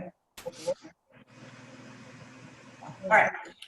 So we have, people just really are enjoying this. So I know we're getting late, so why don't we do maybe one or two more questions, and then if you guys have any final words that you want to share, is that okay? I don't want to go too late into the evening, but I know we have so many amazing women who are watching and listening, so I want to also be respectful of that. All right, so we have an anonymous attendee who is asking in the Q&A, do you ladies think that Black history should share equal education in our nation's history, warts and all? Yes. Yes, absolutely. Yeah, absolutely. All right. That's an easy one. I think we all know. Yes. All right, so does anyone want to add more to that, or we just all agree? Yes. All right, and then do you think that African Americans play the game to assimilate, to advance in the game of corporate America? In other words, to make white Americans comfortable. And this comes back, I think, to what we were talking about with hiring, right? But also just existing in the workplace. Yeah, I think it comes back to what Melissa was talking about, from even something as simple as crafting your speech because you don't want to be labeled the angry Black woman, or straightening your hair until you get your foot in the door. So I definitely think it's just something that's constantly on our minds, and to shift out of that, like I know for me, it takes a lot. It feels like this huge risk, What do you think, Melissa?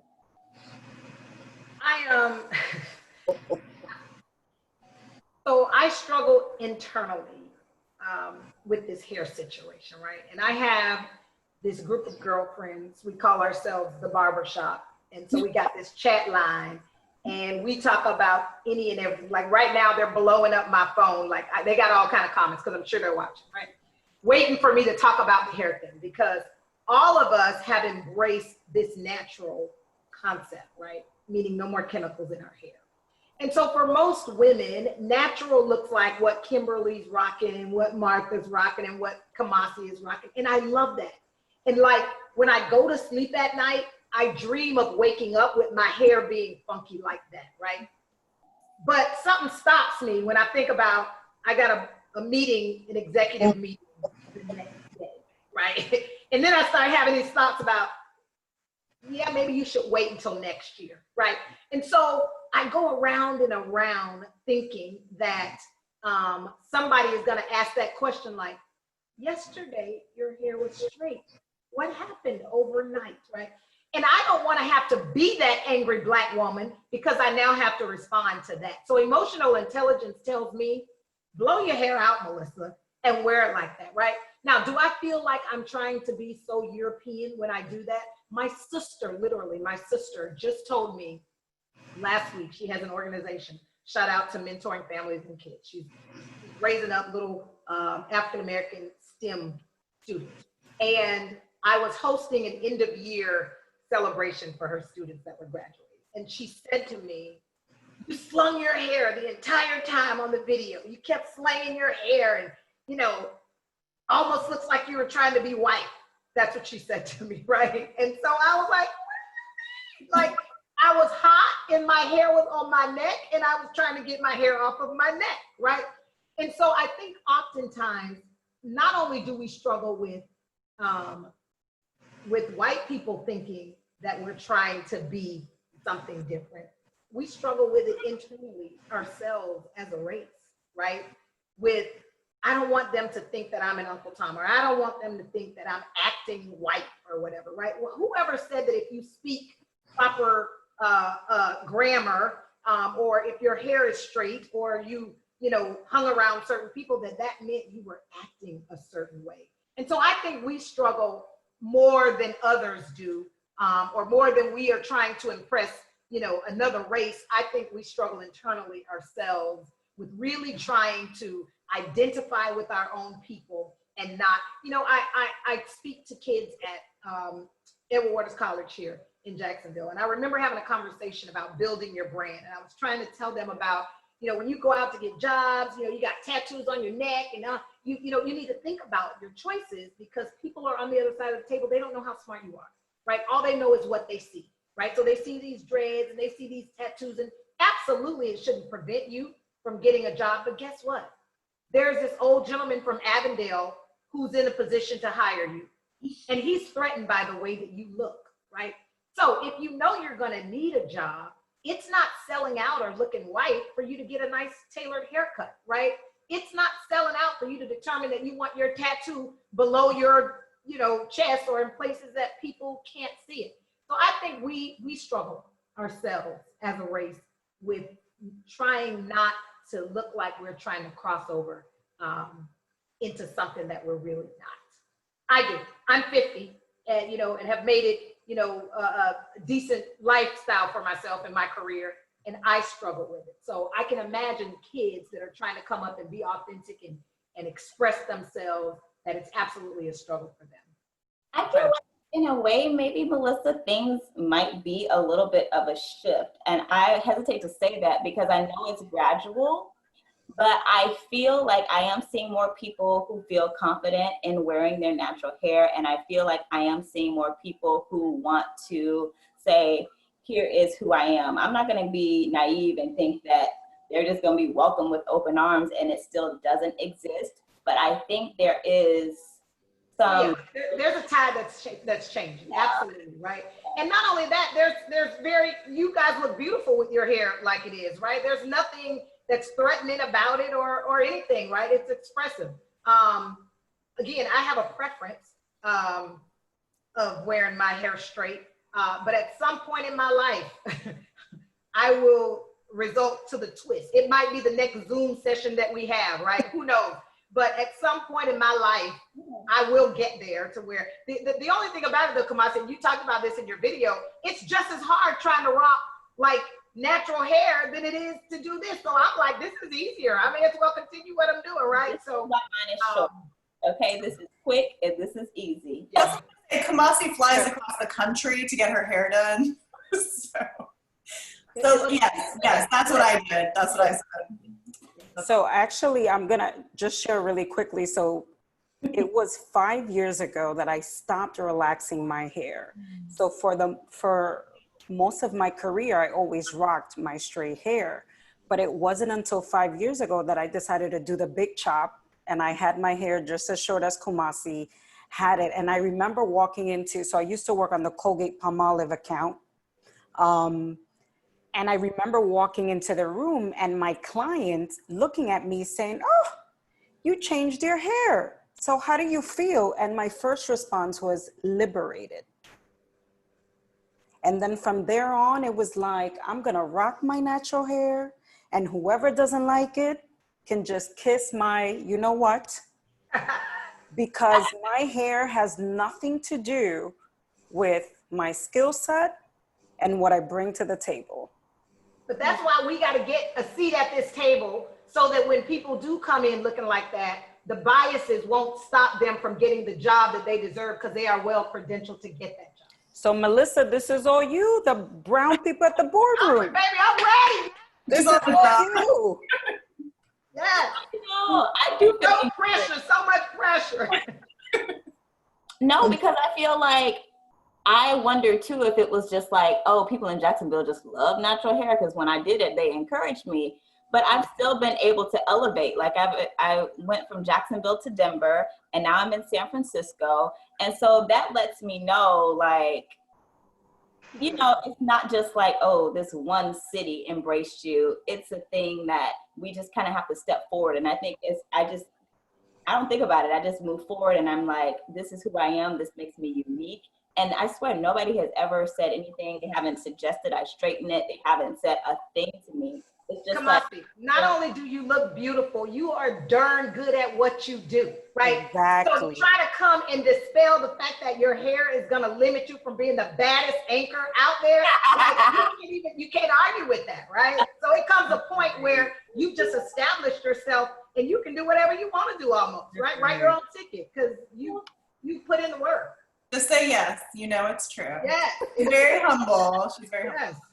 All right. So I think we have so many amazing women that are here and asking their questions, but I want to ask you guys as we wrap up, is there anything that you want to leave this I mean, so many women have stayed, and men maybe, have stayed to listen to this conversation. What do you want them to take away? Besides, and I want to just take a moment to say these three things. First of all, to go and get the race cards from Kimberly at 904word.com, which will send this email, to go to redpetuniaproductions.com and check out everything that Clarissa is doing. Obviously, to watch Kumasi on TV, to tune in to Melissa's show, to support Melissa Fulmore Hardwick, who is still the most amazing speaker. And I was frankly annoyed when I saw you speak at something and I was like, why is she not on my stage?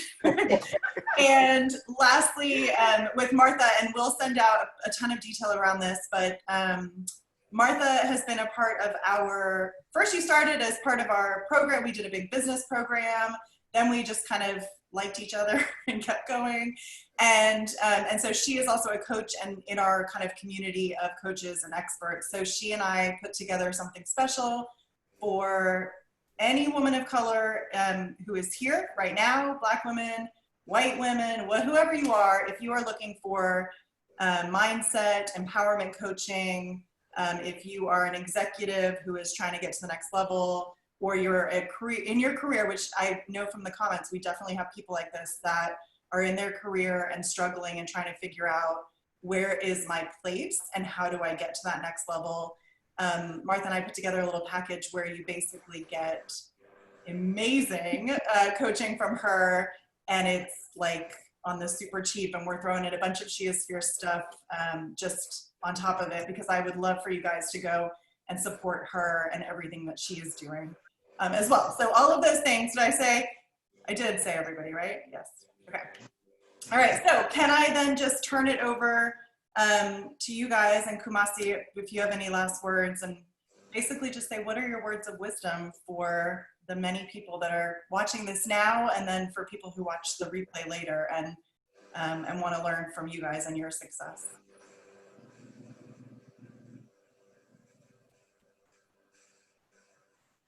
Oh, can I jump in? Yeah, Clarissa, you kick us off. Okay.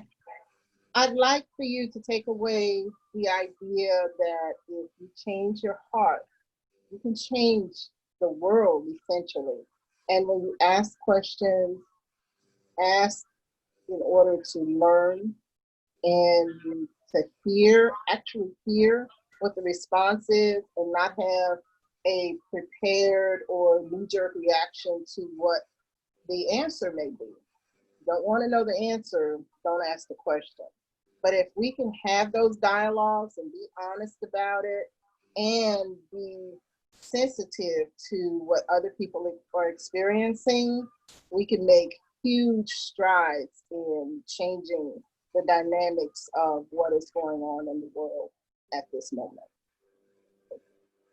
Thank you. I would say give yourselves permission to be someone else's helper.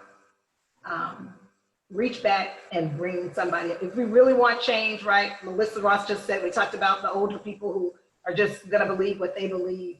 But if we really wanna see this thing change, we gotta be the help for these young people and raise a generation that wants to do better. We gotta empower them, let them know who they really are, and help them to find their voice. So I would say give yourself permission to do that.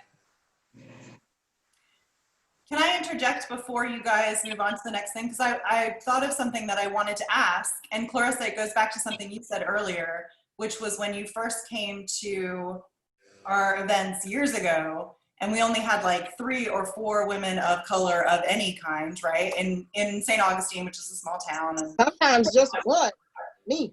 just you, okay, well, there you go. And since then, well, our global community of women in our membership is very diverse because it's online, right? So we're able to connect with people in different ways.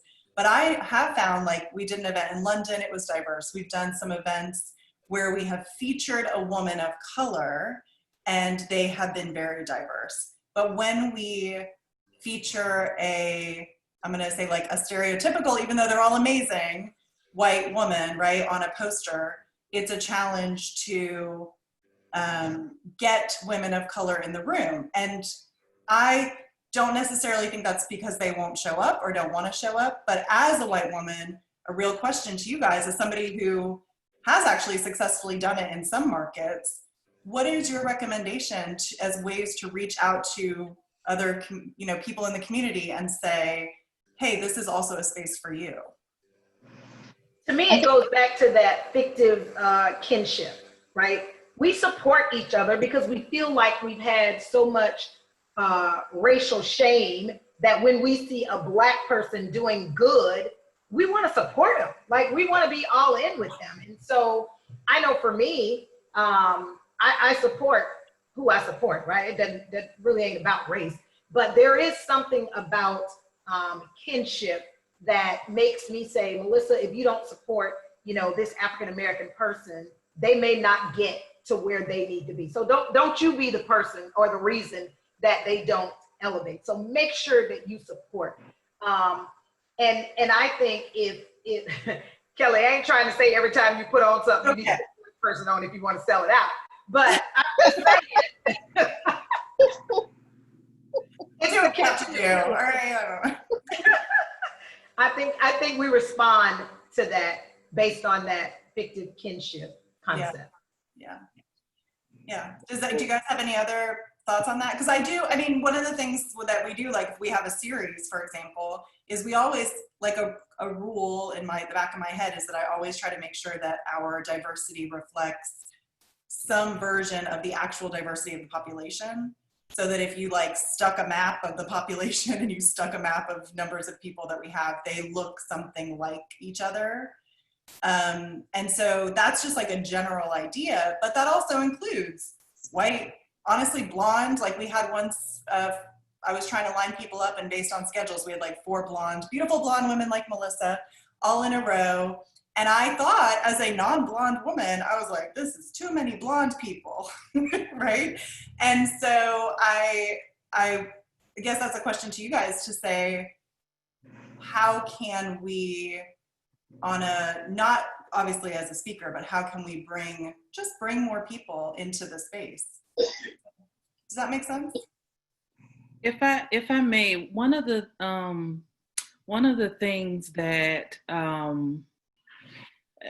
historically there's been a friction, obviously between white women and black women, white women and black men. But one of the things that has to happen, and I hear it seems like you're doing this in a lot of other spaces, is establishing that trust with the community, in that we know that if you're bringing this person to the table, this person is certainly an ally in some way. But I think it also helps if that person is someone that we've seen as an ally, that we can identify as an ally. And it doesn't have to be someone who's out, at the protest or wearing the Black Lives Matter t-shirts. It doesn't have to be that overt, but making sure that it is, a face or a voice that we have come to recognize and say, hey, you know what, that makes sense. I definitely want to find myself in that space. And not that you haven't done that. I'm not.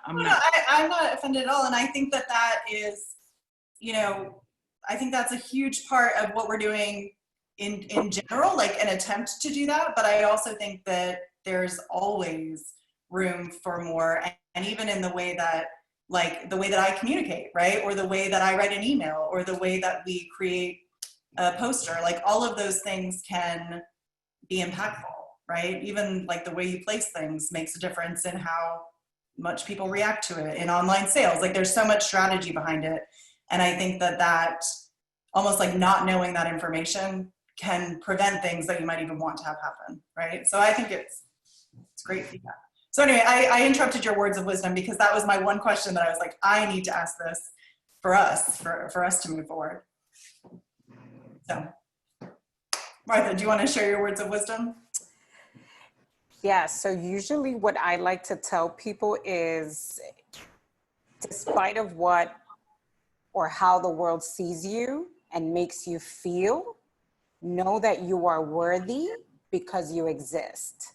So one of the mantras that, and this is something that I struggled with for a very long time, and I had to do the work behind it, was basically reminding myself every day, I am worthy because I exist, right? And just standing in front of the mirror and looking at myself, repeating this mantra on a daily basis, because for a very long time, I was made to feel that I was worthless or not good enough or smart enough. So it's basically letting you all know and everyone who's watching that you are worthy because you were created by God, the universe, the highest power, whatever you believe in. Just know that you are worthy.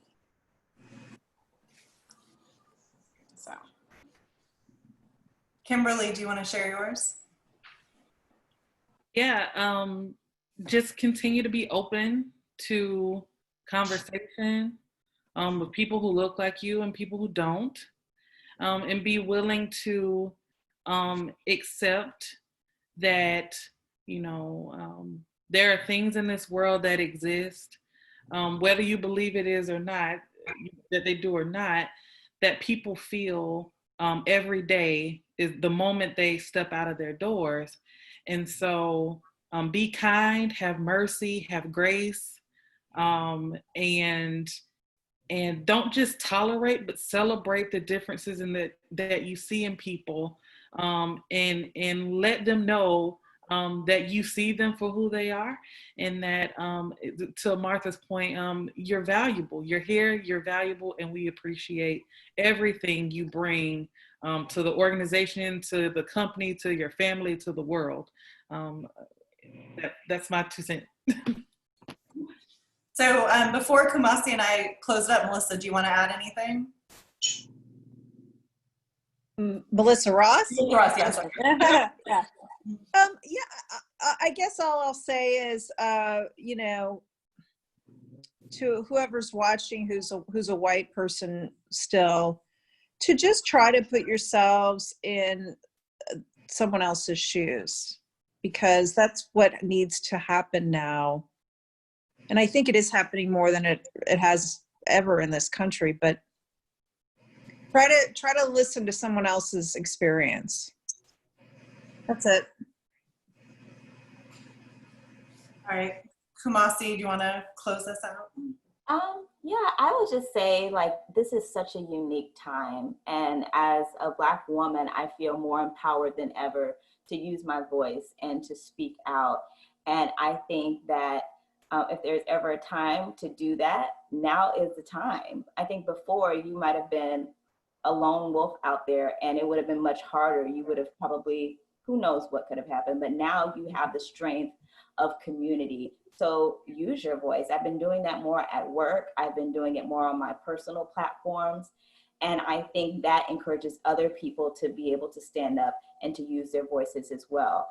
If you are not a person of color, please still continue to use your voice to help people of color, because you do have power and you have access and you have privileges that a lot of us do not have. So, you know, recognize that and use that to help create change, because I think really that's the only way that we're going to see it, is if we all work on it together. So that's why I'm so excited that we have this conversation. I love everybody's perspective, and I think we all are leaving with something that can help us as we head back into this world and try to change it. All right. Well, thank you. Thank you to Kumasi for coming, doing a fun video with me, planning this, and for being a part of putting all of this together. I'm very grateful. And thank you so much to all of you guys who came, for being willing to share your story, for being willing to share your wisdom. We are going to say, and also I just want to say thank you to so many people who have stayed on here for 2 hours while we had this conversation. My husband just texted me, "Are you okay?" Because I told him I'd be home by 9. So I want to say to each and every one of you that, you know, as Kumasi just said, I think it's powerful to have these conversations. And, you know, as we all said before, like, to just have friendships with people of all different backgrounds and to come together and to move forward. So I really do, for me, I see this as a beginning of something that we can build within She Is Fierce. But I also hope that every person that is watching will go to all of those random things I mentioned earlier and go and support these incredible women. And if you are looking for how to do that, you will have an email in your inbox in the morning with all the links and all the info. And I hope that will be the first thing that you click on tomorrow. So thank you guys so much for joining us. And thank you to everybody who stayed and listened. I think we're all very grateful. Thank you. Thank you. Bye. Thanks, ladies.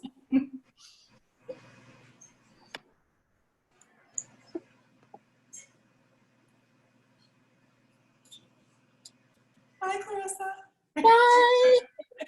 Bye. Thank you, everybody who's just dropping off. Thank you again for joining us. I hope you have a wonderful evening.